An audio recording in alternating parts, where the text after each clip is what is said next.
Welcome into another edition of The Session with Londa and David. My name's David Austin, and sitting across from me, as always, Londa, Sherwood, Austin, and my, oh my, that's a flattering color on you. Oh, wow. Thank you. It looks just like your lipstick. Hello. Yeah, matchy. It's very nice. I like it. I think you're very fancy today. Thank you. I appreciate that. The Session with Londa and David is a show that celebrates great customer service and points out some problems with customer service if it's not great, as part of an effort to help businesses grow, I guess. I guess that's a good way to say that. Absolutely. Okay.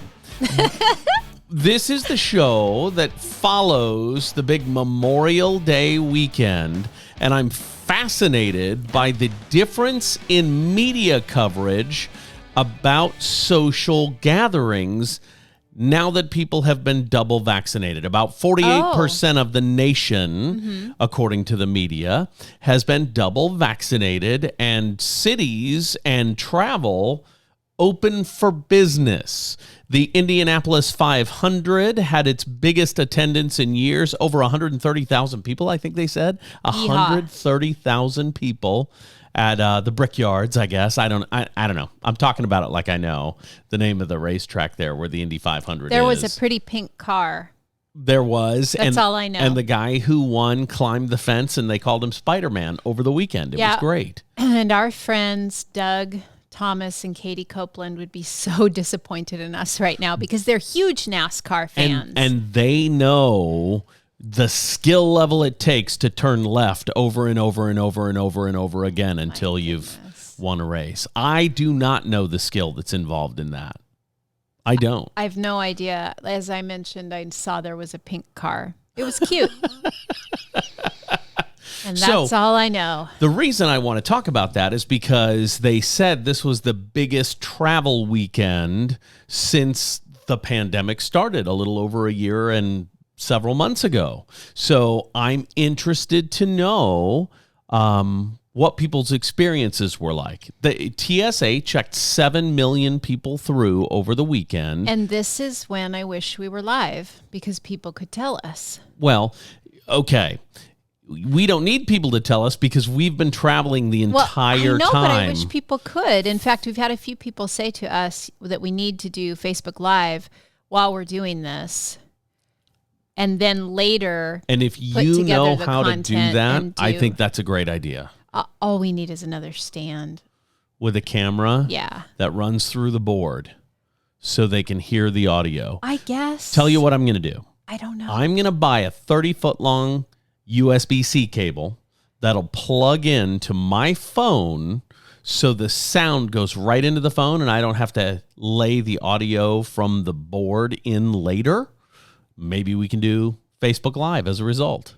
And wasn't that exciting? That should have been an off-air conversation. I fell asleep while you were saying that. It should have been an off-air conversation. It for sure should have been. For sure. For sure. We're losing. We should not have had an extra day off. Okay, you're absolutely right. But you were okay. The travel. What do you want to know? Well, I want to talk about people's expectations in traveling because there are things that people have seen this weekend or last weekend that we've already seen because we've been traveling during the entire pandemic. Yes, for business. I have news for you, our audience. Have zero expectations and you will not be disappointed. Well, that's not a bad thing to say. And with TSA checking 7 million people through, if they went through the Pasco airport in Pasco, Washington, I got news for you. They had a good experience because those people are happy to be there. And we've seen that in the last 30 days. Yeah. They are happy and professional and they have new equipment. Yeah. Some airports, you don't even need to take things out of your bag. Right. The last time we flew through Tampa, we didn't need to take out laptops or anything. They had 3D software that they can actually manipulate the things in your bag on a screen. Yeah. That's the coolest thing I've ever seen. So I'm interested to discuss the differences in air travel. For instance, there's been talk about people being unruly in the last 2 or 3 weeks because of masks. We saw that 9 months ago. And yeah, even a year ago. I suspect it's only coming back up now because people who haven't traveled over the last year are having the freakouts that people had when we were traveling during the front end of the pandemic. Yeah, we never stopped traveling. Well, I think from a month. Okay, yeah, we never stopped. We literally didn't stop. We've traveled through the whole pandemic, and it's been great. And I think all the airlines are doing their very best. Mm-hmm. And let me make this point. As many times the CDC changed what they were saying, imagine being an airline and trying to keep up with that. Right. Trying to keep up with compliance that's coming down from the CDC, but also from, their leadership in their company. And everybody was scrambling, trying to figure it out. And, one thing, though, that I still don't understand is why we're all being treated like naughty children, sent to our room and given no liquor on the airplanes. Well, American Airlines announced this weekend after a couple incidents that they were going to stop serving liquor. Many airlines did stop during the pandemic. They did. And American, it was some horse manure. It really was, especially if you're flying first class, because that's what you're paying for. More spacious seats and a first class experience. That's exactly right. We stopped flying first class because there was no experience. Right. Back to expectations. I have certain expectations when I'm flying first class. That's exactly right. And when none of those are met, except that I'm in the front of the plane, I don't want to pay for that. Right. What's the benefit of being here? Right. So I guess for me personally, my expectations of travel have changed from having some to having none. Okay. Well, that's a smart thing to say. I guess that's kind of wrong. I expect grumpy people. I expect bad service. I expect, goof ups and cancellations and delays and our flights being randomly changed, which that did just happen. We have a flight in July that I just randomly got an email. Hey, I know you think you were leaving at 6:45 a.m., but good news, you're leaving at 6:45 p.m. Yeah, that's unacceptable. A whole wasted day. Yeah, that is unacceptable. So my expectations are, hope for the best. Well, yes. I can tell you with the carriers that we fly regularly, Delta is one. Always great service. Even when they weren't giving alcohol out, they were kind and they were friendly, right?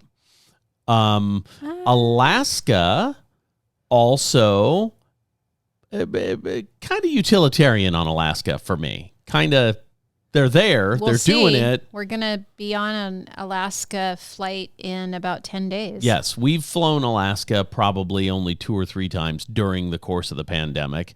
And I think they are the most whittled down of the bunch. Do you think? I think so, that we've flown.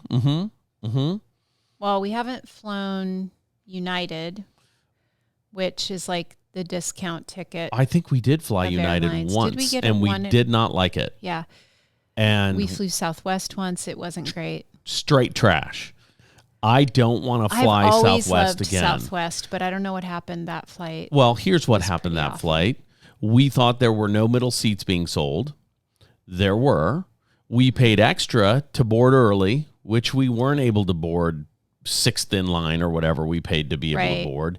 And then people could pick to sit next to us because they opened the middle row. That was before all of the vaccinations. So I was wildly uncomfortable. Yeah. Because, COVID truly has changed expectations when you travel, because flying on a plane used to be fun. You used to meet new people. You're talking to the person next to you. It's exciting. You never know who you're going to meet. Yeah, now I don't want to be next to anyone. And now it's creepy. If somebody sits right next to you, oh my God. So, people talk about how COVID may or may not, things may or may not go back to normal. I guarantee I'll never feel comfortable traveling sitting right next to somebody like I did pre-COVID. Right. I will never feel that relaxed again. Interesting. Yeah. I don't know who's talking about things getting back to anything. There's no way. If the time frame alone guarantees we can't get back to anything. Well, so much time's gone by.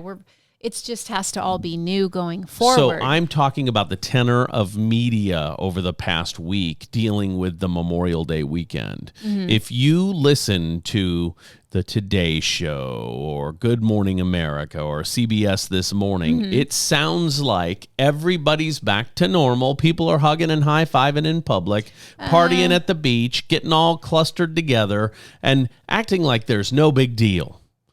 That is not what I've witnessed. Right. And I live part-time, mostly full-time now, in Florida, which has been open since at least September of last year. And there's definitely still a sense of separation that didn't exist previous to the pandemic. Mm-hmm. So I don't know if everything can go back to pre-pandemic time because people psychologically have changed. It's been too much time. Yeah. People have changed. When somebody comes up to me, I'm a hugger. Mm-hmm. I hug a lot less people now. I, get the elbow bump from people all the time. It's mm-hmm. different. It's different. Right. So I wonder what we can expect going forward. I don't know about travel, but I can tell you one company that has drastically changed my expectations about something, mm-hmm. and that's Amazon. Okay, let's talk about that. Tell me more. I cannot stand waiting for something to be delivered anymore. Oh, when I order something from XYZ company, not Amazon, and it's taken 2 weeks to get to me, and I'm like, what are you doing? Like, figure it out. Yes. Why is this taking forever? Right. Right? Like pre-pandemic, when we would order coffee beans on Amazon, mm-hmm. we would go to the store and buy a pound of coffee beans just in case. Right. And it might take 3 or 4 days to get here. Now, when we order coffee beans, they're here the next day or sometimes same day. It's crazy. Well, yeah, that didn't change. They were always the next day because of Amazon Prime. Mm-hmm. But over the pandemic, I've ordered more from Amazon mm-hmm. than I think I typically would have. And so now I expect everything to be next day delivery practically. And I'm so annoyed when it's not. Well, I ordered something from Amazon that's going to get here Thursday. Is it a present for me? And I ordered that Monday. Yes, it's a present for you. It's beautiful. It's long. It's slender. Is it a cord for the system? Yes, it is. It's a 30-foot cord for the system. Why is it not the next day? Boring. Because you didn't choose the one that said Prime delivery. I don't know how to operate the system. You've got to know. It's like my 4 days coffee beans. Yours come the next day, and that's never changed. Mine took 4 days. When did you order the coffee beans? Before the pandemic. And I would go to Yolks and get a little cruddy pound of Rock Gut coffee to wait for it to come. Okay. Yes. Okay. I believe you. That's true. I believe you. I don't know if you know this. I was 46 when we got married, maybe 47. So for 46 or 47 years, that look was priceless. I love it. Why are you looking at me like that? Because I don't often treat you like you can't function without me. I don't think you do. I was making a joke at that though. Well, that landed on the wrong nerve over here. Because I hate that. I hate that when people, like couples, treat each other that way. Well, that wasn't a real thing. That was for humorous purposes. That wasn't how we communicate typically. Okay, thank you for clarifying. I don't want anybody to think that.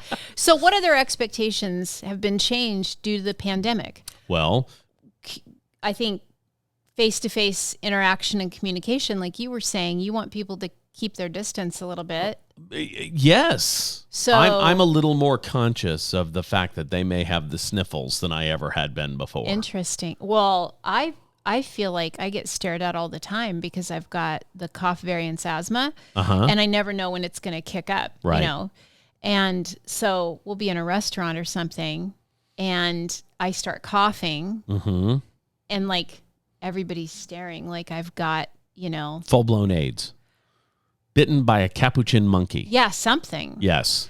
So I think people are a little more skittish in that way. Okay. So a little more distance. What are their expectations? I think shopping has changed a lot. Shopping has changed dramatically. Grocery shopping, people are using Instacart, or, you know, your grocery store may offer, you know, its own delivery service or pickup service. I don't know if that will ever go back, air quotes, because I think people enjoy the convenience of it. What I don't enjoy is when I go into, let's just use Walmart as an example. Okay. And if anyone at Walmart is listening, please pass my information on to your CEO or whoever it is that books your speakers at your conferences, because they're my dream client. Right. So anyway, Walmart's my dream client because I would love to, you know, work my magic with that company and make it a little happier. Yeah.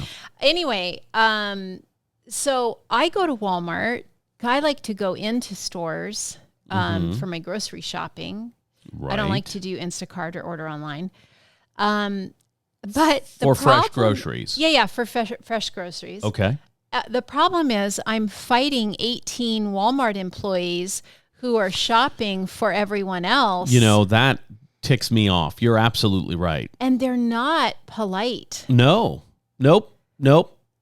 And they want you to say, excuse me. I've had that happen a ton. Yeah. And I do not like that. If I'm not wearing a blue vest, you need to treat me like I'm special because I'm giving you money. So question, so are the 18 orders they're filling that have a timeline, a deadline on them? Yeah. Do you know when they should fill those orders? The middle of the night.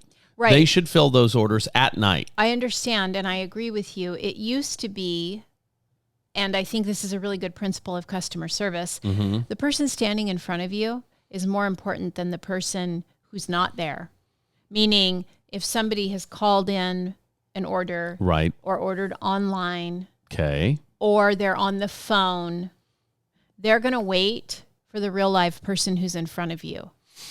That's an old rule of retail. I agree with that. However, so has the pandemic changed that, is my question. The pandemic has changed that, but here's the thing that Walmart is missing.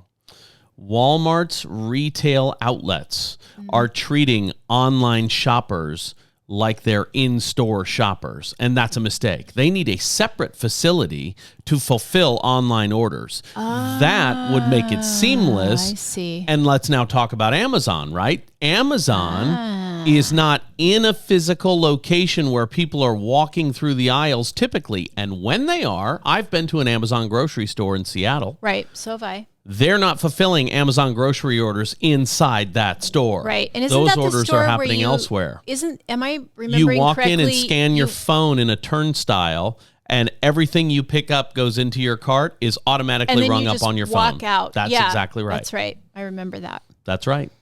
Coolest thing ever. Coolest thing ever. And you can go in there and get liquor. You can go in there and get food. The only interaction with an employee you're going to have is if you're in the liquor section because they check your ID. That's how kids aren't taking their dad's phone and going to shop for liquor at the Amazon store. Interesting. Yep.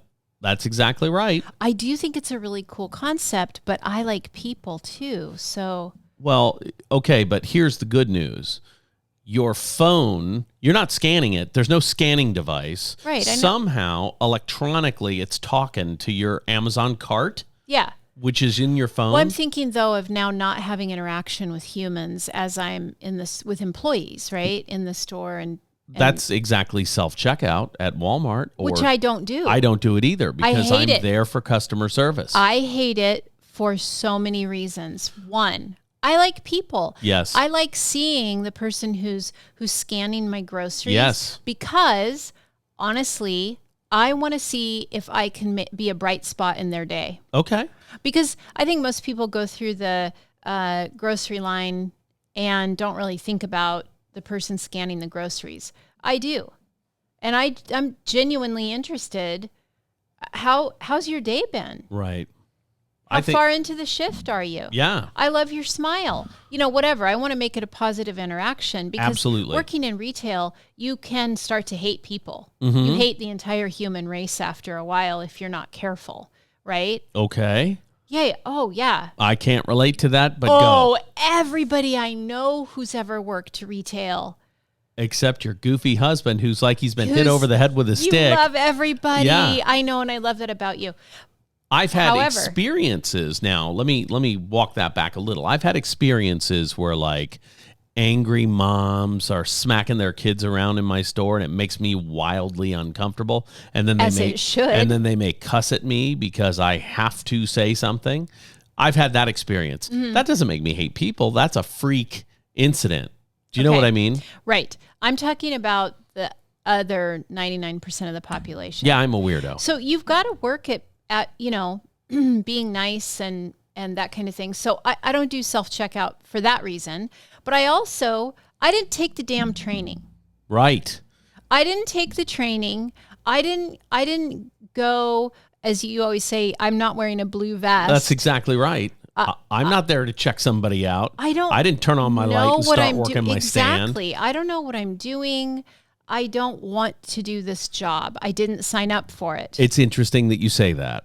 There's a store in Washington State, and it may be all of the Pacific Northwest, Winco. It is the Pacific Northwest because Winco stands for Washington, Idaho, Nevada, California and or Oregon. Colorado, I can't remember, and Oregon. Okay. Well, I'm glad to know that.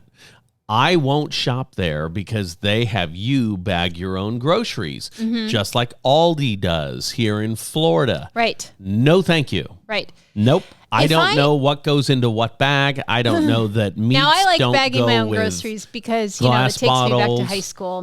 One of my early jobs. You've had the training, right? Yo, you're right. I have not had the training. No, thank you to bag your own groceries or self-checkout. No, thank you. If I have one thing, I'd way rather go through the express lane and meet Gert, who's checking people out, because she's awesome and she's got big pink hair and she's lots of fun and maybe 75 or 80. She is a hoot. Gert is a hoot. Okay. I want to meet her. I don't want to self-check out. Exactly. Even if it's one thing. But that could be a lot of our personality. Now, our buddy, Matt Milbauer, absolutely was so mad at me and said to you, tell Londa to not ruin my Walmart experience. Right, because he loves self-checkout. He likes to go in, and I know other people like this too. I'm not just picking on Matt, and I don't mean to pick on him at all. It is definitely a personality thing. Go in, head down, get your stuff. With his AirPods in. Right. Head out.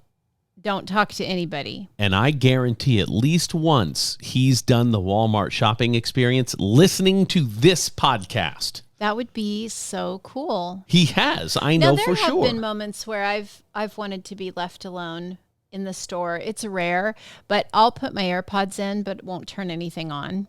Oh, and you'll have just so people leave me and you'll alone. have it in pass-through mode so you can actually hear what's happening in the store. I have never done that. Yeah, just so people leave me. Sometimes I get peopled out, so I try not to go places where I need to interact with people when I'm feeling that way. I gotcha. But every once in a while it happens. Like if you have a stomach flu, you should stay home, not go to the store. No, that to me is the only way. I get peopled out a little bit. Yeah, sometimes. that to me is the only way I would not want to talk to people in a public place. Now, I've limited my hugging. Okay. A little bit. You know, when I got this tattoo, it was so refreshing because our tattoo artist, who we both really enjoyed, gave me the bro hug at the end, and I didn't know, and then I fell into it, right? Yeah. Because, okay. And I love that. I'm very huggy.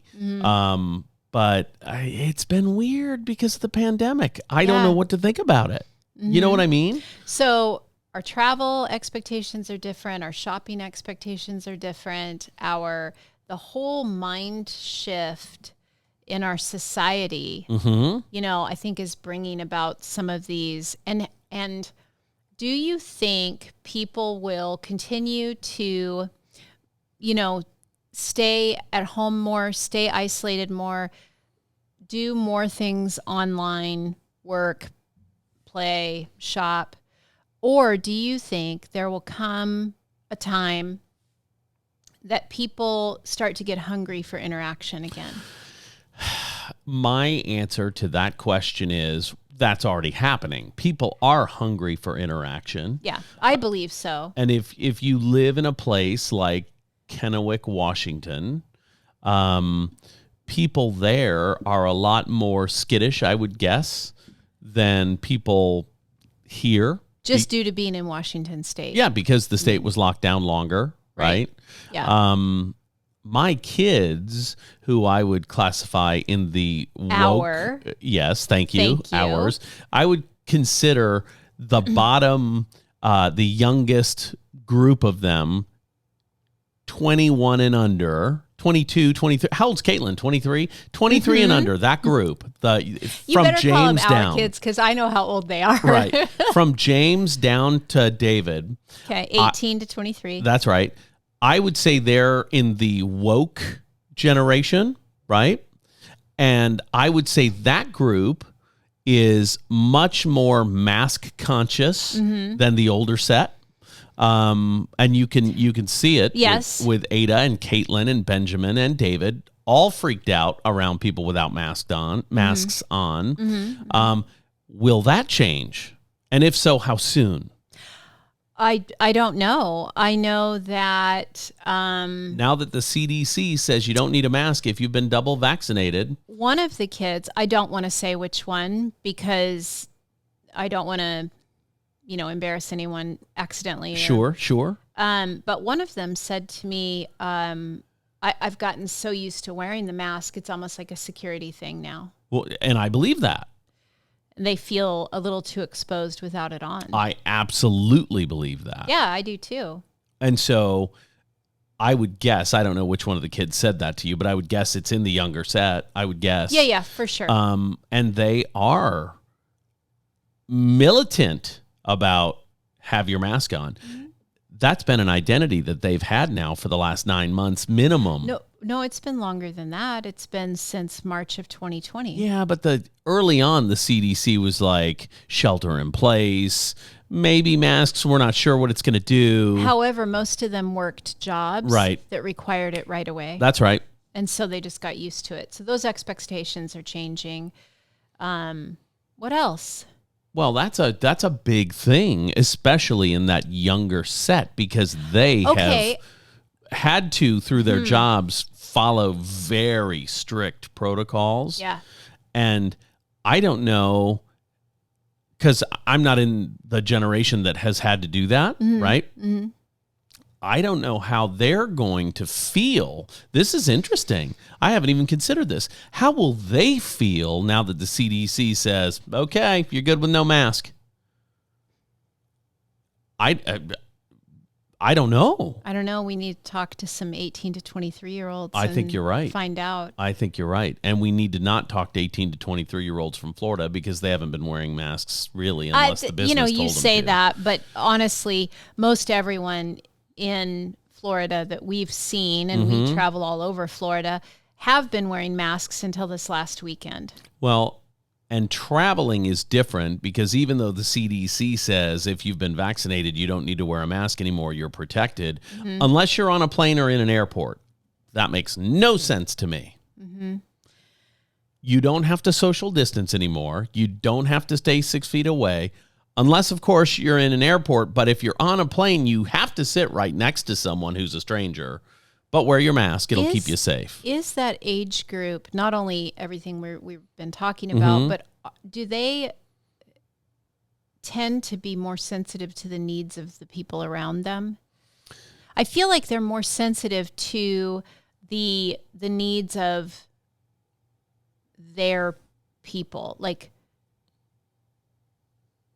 people as a whole I don't know. But as long as they agree with them, I shouldn't have opened this. That's exactly. I should not have opened Bill this Maher door. made the best quote about today's youth.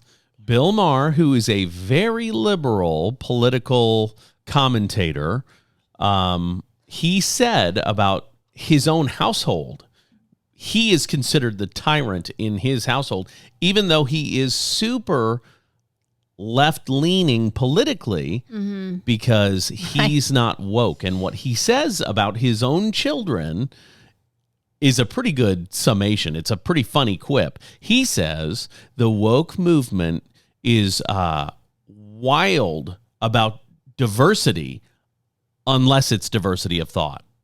If you don't think like them, you're a bad person.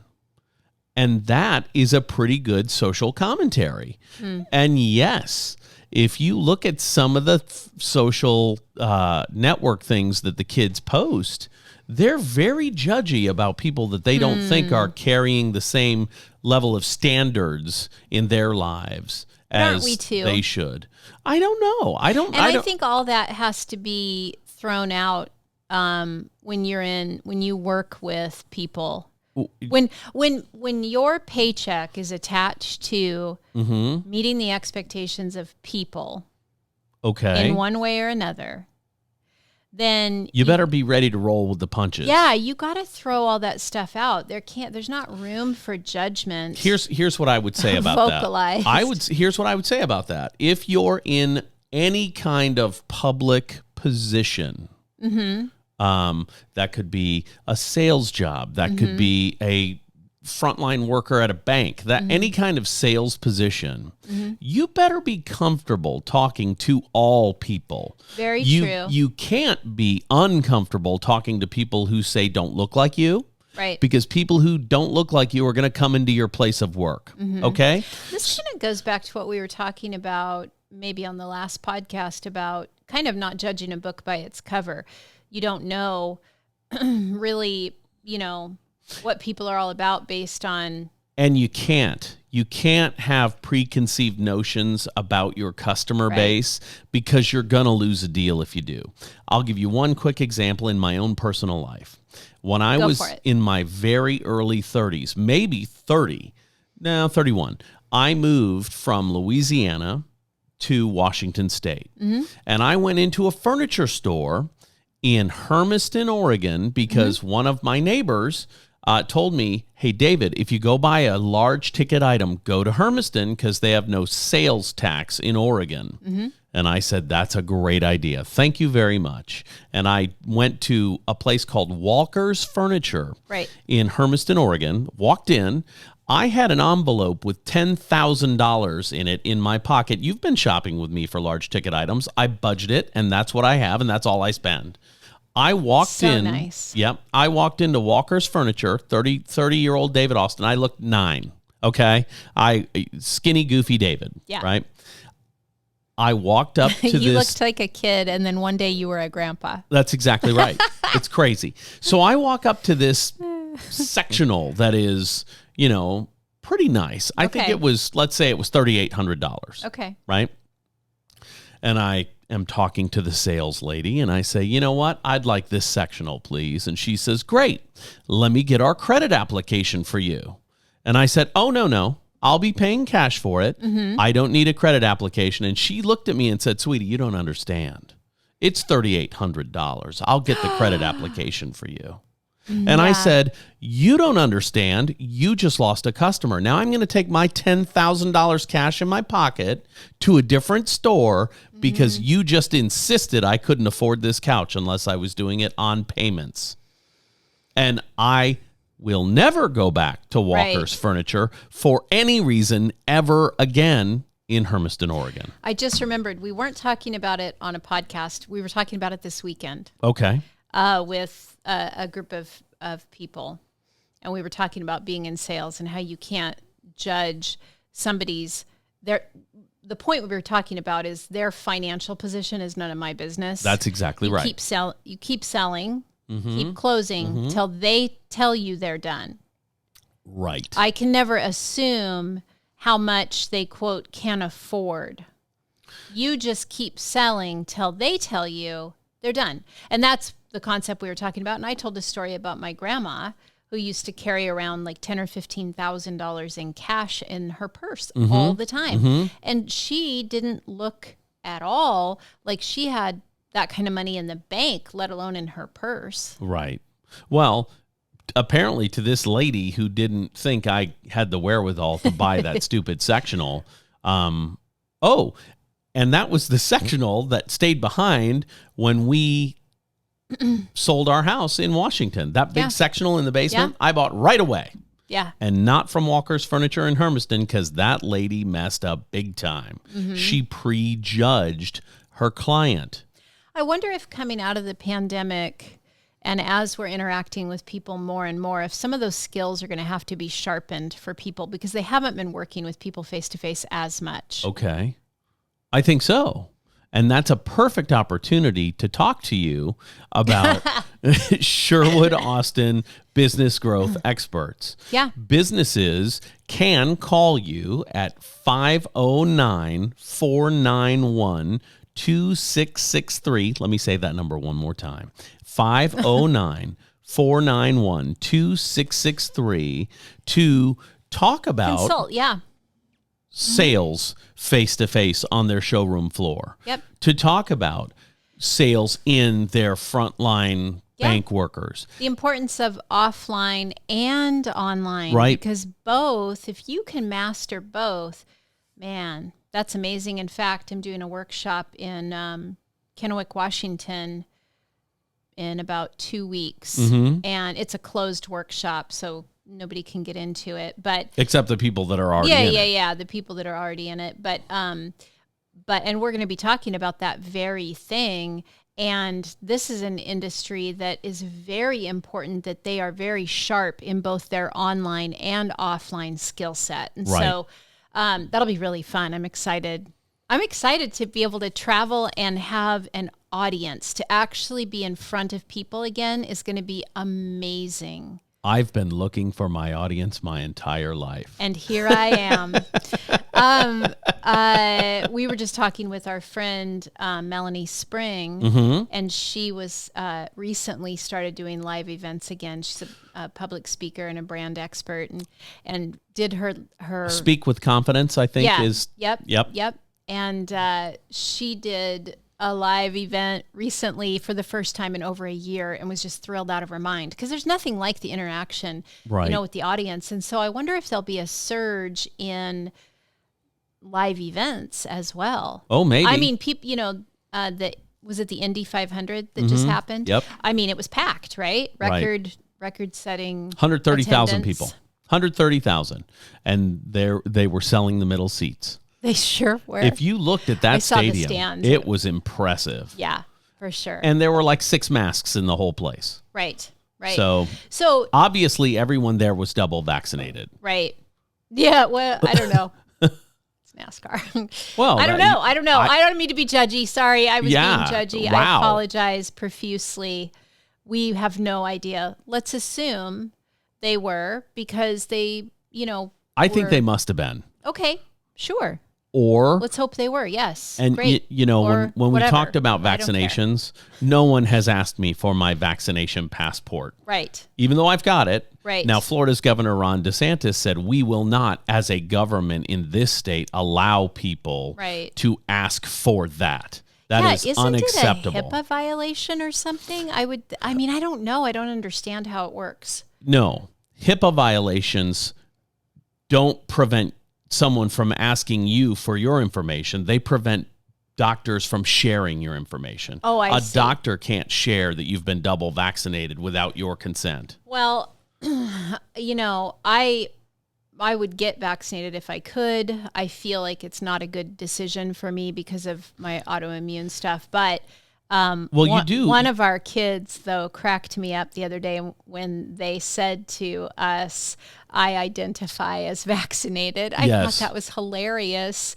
But anyway. That is funny. Yeah, I thought it was funny. I wanted to get to a point, though, we were talking about not judging the people in front of you. Correct. And you don't know how much money that they have or that they want to spend. And back to your story of the furniture and my grandma and stuff.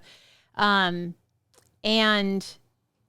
going through the line at the checkout so that you can make somebody's day, you know, and that kind of thing. And so I think it all kind of comes back to the kindness thing that we talk about all the time. Well, there you go. If you're always trying to be kind, you can't go wrong. And that's a big, I know it seems so simple that it almost seems silly, but as we move forward through these next phases of the pandemic, whatever they're going to look like, right? Maybe if we just remember that one thing, that'll be really helpful for all of humanity. Well, and that's why every major religion says love your neighbor, right? Every single one says be kind to others. Every single one wants you to do that. And the reason that they do is because it's easy and safe. You're likely not going to be stabbed by someone for smiling and saying, hello, how's your day? Probably not. You look at somebody and go, F you. You might. You know what I mean? Oh my gosh. It's that simple. It's coming off the rails. Yeah. At the same time, I think that you've got to, if you do deal with the public or you deal with people, be kind, but also you got to have some thick skin too. And part of kindness is letting things roll off you. And some of that is going to be necessary because some of us don't really know how to act with people anymore. Right. We've been home for a long time. Just like the bro hug yesterday. It's going to take a little practice. So, as soon as it's so rare that happens now, but as soon as it did, I leaned into it. Why not? Right? Yeah. I think not being offended with people and how they react or things they say or how there's a lot of power in letting things roll off you and not taking it personally. And Ninja Selling teaches, Larry Kendall out of Colorado teaches this concept this way. Don't be tied to or have no expectations about the outcome. Okay. Don't be tied to the outcome of the sales process. Okay. If you're looking for a close, people can smell it on you. Well, yeah, I just told a client last week that was asking me, how do I, I've got this one customer and they've kind of, they purchased the product and then they kind of fell off the face of the earth. And now how do I get them back? And I said, well, number one, you have so many people in your pipeline that it doesn't matter. You got to operate by the idea of thirds. Okay. And this was in a direct selling company. Yes. So the principle of thirds is almost always applicable in a direct selling company. A third of your customer base or your team is, just coming in and really excited. A third of them are your core group that are, in it to win it. And a third of them are on their way out the door. Interesting. And those numbers hold pretty true. Yeah. In direct marketing. And so I was saying, you just got to have that pipeline so full that one person doesn't make you or break you. And that's actually true of any sales. That's exactly right. One person, one sale won't make you or break you. Super, super important. And that's part of having thick skin and not having judgment and, be kind enough to let people make the decisions they need to make. And I internalize every single deal that I do in my business, right? I want everybody to be happy at all times. And sometimes that's tough to do. It's tough to separate yourself and remember this one deal's not the end all be all. It is an unrealistic expectation, but it certainly does reveal a lot about your personality. That is interesting. It's true, but for me, in every sales position I've ever had, the most important thing to me is the client experience. That's always been the most important thing to me. If I was selling radio time, I wanted their ad campaign to be the best possible ad campaign to generate the most business for them and actual results, not just a feeling of recognition, that feels good, but more sales in your business feel way better than a friend saying, hey, I heard you on the radio the other day. For sure. You know what I mean? Mm-hmm. So that was always my focus. Mm-hmm. In lending, I want to give my clients the best experience, make it as painless as possible, and close on time. Yeah. You know? One concept that I learned some time ago was they would say be a step-down transformer. Tell me what that means. So in electric voltage, Yes. high voltage comes into a step-down transformer. Okay. It's a iron. It has an iron core. Okay. So the high voltage comes into it. The iron absorbs the high voltage and spits out lower voltage. Okay. That's a step-down transformer. And so one thing that I learned at a sales training was be the step-down transformer for your client. When they're freaking out, and this is something I usually teach in a workshop and charge for, but I'm giving this content away for free. No, it's available elsewhere too. But if you can kind of absorb all of that stress for your client, and then help them find a way to have more perspective on it, to, calm down. Or we've all had those calls or those confrontations with a client, with a customer. You just mentioned a mom at the store who would be upset with you for, correcting her about yelling at her kid or hitting her kid or whatever. And of course you need to stop that if there's abuse in front of you. Well, and I'm not going to necessarily call it abuse, but maybe a little more aggressive parenting than I'm used to. Well, it was the 80s, so it wasn't abuse then. Right. It's not like she was putting a cigarette out on the kid's forearm. Yikes, that went dark. Jeez. But like slapping a kid in the face in the store, that freaks out other customers. That's why you have to stop that. Well, I don't think I've witnessed any. That's abuse, by the way. Oh, it maybe. So anyway, but point being, there's going to be a confrontation of some kind. Somebody's going to be upset, and we've got to learn how to be step-down transformers and kind of absorb all that high voltage, and then let lower voltage come out of us. Okay. Being the peacekeeper, if you will. And I like that. Yeah. I like that a lot. It's a lot different than how I jammed on my horn behind that poor girl sitting in her Jeep Cherokee yesterday. Oh, my stars. Looking at her cell phone. Well, we've discussed your road rage before, and here is another. It actually came out yesterday. Another little bit of evidence. When some kid, I presume kid. They weren't a kid. They weren't we have no idea what the gender it was a lady for sure. I saw the person on the side as I went around them. Okay, so a female, I guess. Clearly distracted, though. And we're in a parking lot trying to leave. And I'm watching the highway coming toward us. And there are maybe 6 opportunities for this kid to go. And didn't take any of them. And then I thought, maybe she's got to shoot all the way across 4 lanes of traffic. So she's waiting until it's super clear. I didn't hit my horn. I didn't do anything. I just sat there. What was I saying? I don't know what you were saying, but... Well, it might have been helpful if you had paid attention, because what I was saying was, hey, instead of, getting escalated You were trying to be the step-down transformer. Instead of being escalated about this, just give your horn a little beep.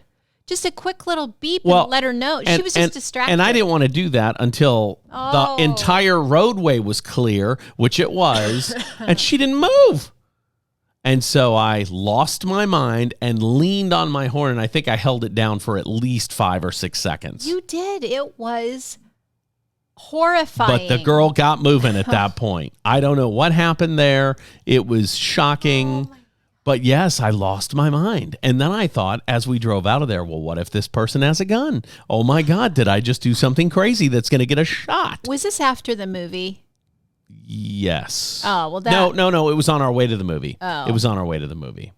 I thought maybe you were hyped about that movie. I was excited about it, and then I had to sit there for 2 extra minutes while this kid played on her phone. No, I meant like you were anxious and freaked out. Amped up because of A Quiet Place 2. Good Lord. You were for sure amped up at that. I had to walk out of the theater twice. Yep. You're like Hoda Kotb. She won't go see it either, she said on the Today Show. I shouldn't have. It was a good movie, and it was much more of an action movie than a horror movie. It was really good. That John Krasinski, he's a talented kid. And I also liked how he spoke to the audience before the film, like Alfred Hitchcock. Yeah, don't ruin it for like anybody. Alfred Hitchcock. But that was really sweet, and it made me think, oh, he's so nice. This is going to be a nice movie. That was a lie. It was not a lie. And the girl who's deaf, who just graduated from high school, that actress. That's why you wanted to see the movie, yes. Because of what she said in an interview where she said, I want to be my own role model because there isn't anybody like me for me. Yeah. She said when she was young, she wanted to grow up to be her own role model, and that she never had. And I cried. She made me cry. Marlee Maitland, though, was a role model for deaf actresses in the 80s. But that was way before this girl was even born. I guess you're right. Yeah. There you have it, and there it is. I think you've done it all, and you've said it all. For Londa Sherwood Austin, my name is David Austin, and this has been The Session with Londa and David.